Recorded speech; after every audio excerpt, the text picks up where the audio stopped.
नमस्कार, आप देख रहे हैं न्यूज पत्रिका, जहां खबरें मिलती हैं साफ, सटीक और सबसे पहले। और अब पेश है आज की 20 सबसे बड़ी और ताज़ा ब्रेकिंग खबरें। स्वास्थ्य मंत्री जेपी नड्डा ने कहा है कि भारत हेपेटाइटिस के खिलाफ मजबूती से काम कर रहा है। प्रधानमंत्री मोदी के नेतृत्व में राष्ट्रीय वायरल हेपेटाइटिस नियंत्रण कार्यक्रम के तहत इलाज और जागरूकता बढ़ाई जा रही है।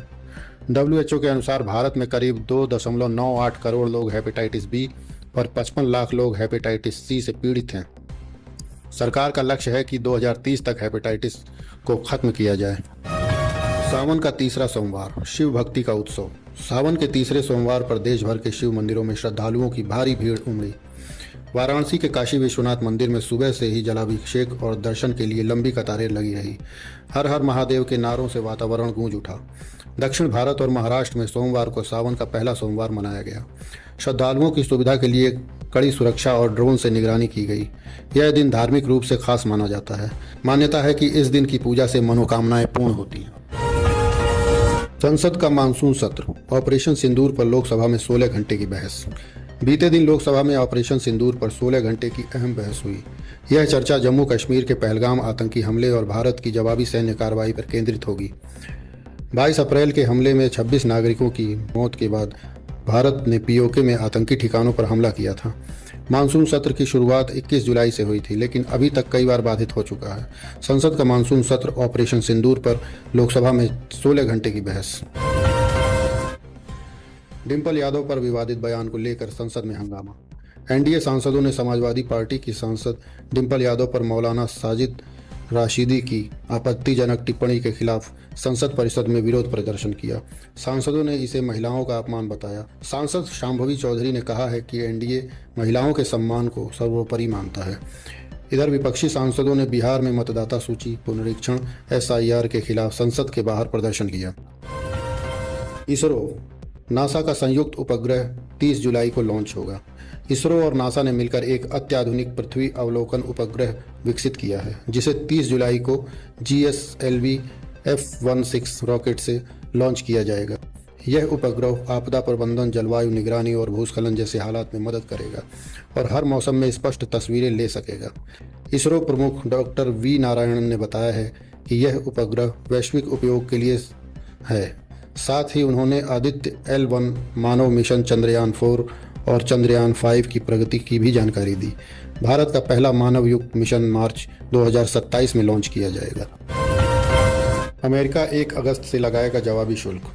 अमेरिकी वाणिज्य मंत्री हावर्ड लुटनिक ने स्पष्ट किया कि 1 अगस्त से जवाबी शुल्क लगाने की समय सीमा में कोई बदलाव नहीं होगा।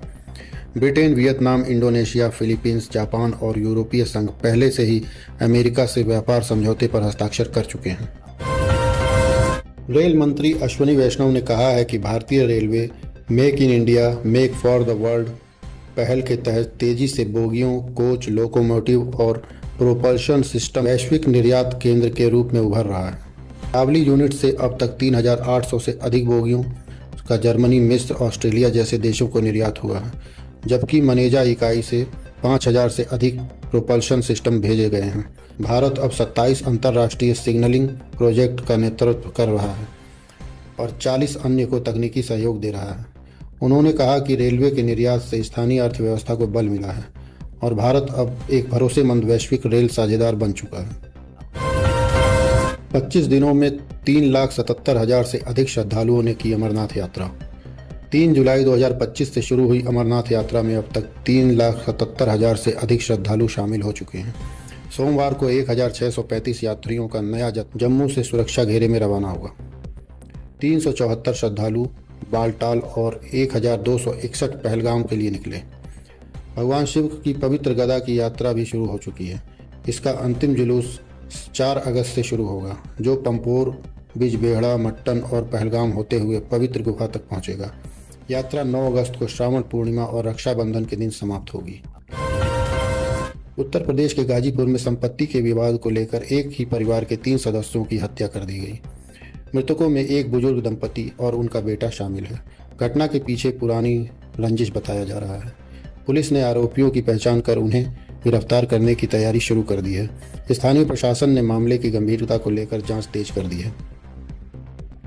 उत्तर प्रदेश के बाराबंकी मंदिर में भगदड़ जैसी स्थिति, 2 की मौत, 30 से अधिक घायल। उत्तर प्रदेश के बाराबंकी जिले के एक मंदिर में रविवार को भगदड़ जैसी स्थिति बन गई, जिसमें 2 लोगों की मौत हो गई और 30 से अधिक श्रद्धालु घायल हो गए। घटना मंदिर में भारी भीड़ के कारण हुई। घायलों को अस्पताल में भर्ती कराया गया है, जहां उनका इलाज जारी है। पुलिस और प्रशासन ने स्थिति को नियंत्रण में करने के लिए कड़ी सुरक्षा व्यवस्था की है और मामले की जांच भी शुरू कर दी है। बाराबंकी हादसे पर यूपी सीएम ने जताया दुख। मुआवजे के रूप में 5 लाख रुपए की घोषणा। उत्तर प्रदेश के मुख्यमंत्री ने बाराबंकी में हुए करंट लगने की घटना पर गहरा दुख व्यक्त किया है। उन्होंने मृतकों के परिवारों को राहत देने के लिए 5 लाख रुपए का मुआवजा देने की घोषणा की है। मुख्यमंत्री ने घायलों के शीघ्र स्वस्थ होने की भी कामना की और घटना की जांच के आदेश दिए हैं। नाइजीरिया में 38 बंधकों की हत्या। नाइजीरिया के जमफारा राज्य में अपहरणकर्ताओं ने फिरौती मिलने के बावजूद 38 लोगों की हत्या कर दी। मार्च में गांव से 56 लोगों का अपहरण हुआ था। प्रत्येक के लिए 10 लाख नायरा की फिरौती मांगी गई थी। शनिवार को 18 लोग रिहा हुए, जिनमें 17 महिलाएं और 1 लड़का शामिल है। 16 लोगों का इलाज चल रहा है, जबकि 38 के शवों का अब तक कोई पता नहीं। कानून के बावजूद फिरौती देना अभी भी आम है और अब तक कोई गिरफ्तारी नहीं हुई है। हरियाणा के हिसार में एक सीआरपीएफ जवान की गोली मारकर हत्या कर दी गई। वह छत्तीसगढ़ से छुट्टी पर घर आया था। 3 दिन पहले ही उसका बेटा हुआ था और पत्नी अभी भी अस्पताल में भर्ती है। इसी दौरान अज्ञात हमलावरों ने जवान को गोली मार दी। पुलिस मामले की जांच में जुटी है। हत्या के पीछे रंजिश या साजिश की आशंका जताई जा रही है। FIDE महिला शतरंज विश्व कप 2025 फाइनल। दिव्या देशमुख ने दूसरे रैपिड गेम में कोनेरू हम्पी को हराकर FIDE महिला शतरंज विश्व कप 2025 की नई चैंपियन बन गई हैं। यह भारतीय शतरंज के लिए एक ऐतिहासिक पल है। भारतीय विकेटकीपर ऋषभ पंत इंग्लैंड के खिलाफ ओवल में होने वाला 5वां टेस्ट मैच नहीं खेल पाएंगे। BCCI ने बताया कि पंत के पैर में फ्रैक्चर है। चौथे टेस्ट में शामिल होने के बाद भी पंत ने दूसरे दिन अर्धशतक लगाया था। BCCI ने उनकी जगह नारायण जगदीशन को टीम में शामिल किया है। पंत ने सीरीज में 479 रन बनाए और इंग्लैंड में किसी भी विकेटकीपर द्वारा सबसे ज्यादा रन बनाने का रिकॉर्ड अपने नाम किया। बिहार चुनाव। सुप्रीम कोर्ट ने चुनाव आयोग से वोटर लिस्ट में आधार और वोटर ID पर विचार करने को कहा है। सुप्रीम कोर्ट ने आगामी बिहार विधानसभा चुनावों को लेकर चुनाव आयोग से कहा है कि वह मतदाता सूची के विशिष्ट सुधार रिपोर्ट SIR में आधार कार्ड और वोटर ID कार्ड को शामिल करने पर विचार करे। सुप्रीम कोर्ट का मानना है कि इससे डुप्लीकेट या फर्जी वोटिंग को रोका जा सकेगा। अब चुनाव आयोग को तय करना है कि वह इस सुझाव को कैसे लागू करता है। थाईलैंड कंबोडिया संघर्ष पर विराम। थाईलैंड और कंबोडिया ने सीमा संघर्ष रोकने के लिए बिना शर्त सीजफायर पर सहमति दी। जम्मू कश्मीर में ऑपरेशन महादेव के तहत 3 आतंकी ढेर। जम्मू कश्मीर के लिडवास इलाके में सोमवार को सुरक्षा बलों ने ऑपरेशन महादेव के तहत बड़ी कामयाबी हासिल करते हुए 3 आतंकियों को मार गिराया। सेना की चिनार कॉर्प्स के अनुसार खुफिया सूचना के आधार पर इलाके में सर्च ऑपरेशन शुरू किया गया था, जिसके दौरान घंटों चली मुठभेड़ में आतंकी मारे गए। यह ऑपरेशन हाल के समय में आतंकवाद के खिलाफ एक अहम रणनीतिक कदम माना जा रहा है। 22 अप्रैल को पहलगाम में हुए लश्कर ए तैयबा के आतंकी हमले, जिसमें 26 लोग मारे गए थे, के बाद सुरक्षा बल आतंकवाद के खात्मे के लिए सख्त कार्रवाई कर रहे हैं। PM मोदी ने हमले के बाद सेना को खुली छूट दे दी थी, जिसके तहत पाकिस्तान में 9 आतंकी ठिकानों को नष्ट किया जा चुका है। राजस्थान में भारी बारिश से स्कूल बंद, कई जिलों में रेड अलर्ट जारी। राजस्थान के कई जिलों में लगातार भारी बारिश के चलते स्कूलों को बंद कर दिया गया है। मौसम विभाग ने अगले 48 घंटे के लिए रेड, ऑरेंज और येलो अलर्ट जारी किया है। रेड अलर्ट 12 भरतपुर, झालावाड़ और Karauli. Orange alert Alwar, Banswara, Bundi, Chittorgarh, Dausa, Dholpur, Dungarpur, Kota, Pratapgarh, Sawai Madhopur. Yellow alert Ajmer, Bhilwara, Jaipur, Jodhpur, Udaipur समेत 16 जिले। बॉलीवुड अभिनेता वरुण धवन की आने वाली फिल्म बॉर्डर 2 में अब एक नई अभिनेत्री की एंट्री हुई है। मेधा राणा को इस फिल्म में फीमेल लीड के तौर पर कास्ट किया गया है। वह वरुण धवन की अपोजिट नजर आएंगी। बॉर्डर 2 1997 में आई सुपरहिट वॉर फिल्म बॉर्डर का सीक्वल है, जिसे लेकर पहले से ही दर्शकों में भारी उत्साह है। मेधा राणा इससे पहले कुछ वेब सीरीज और विज्ञापनों में नजर आ चुकी हैं और अब इस बड़े प्रोजेक्ट के जरिए वह बॉलीवुड में एक बड़ी छलांग लगाने जा रही हैं।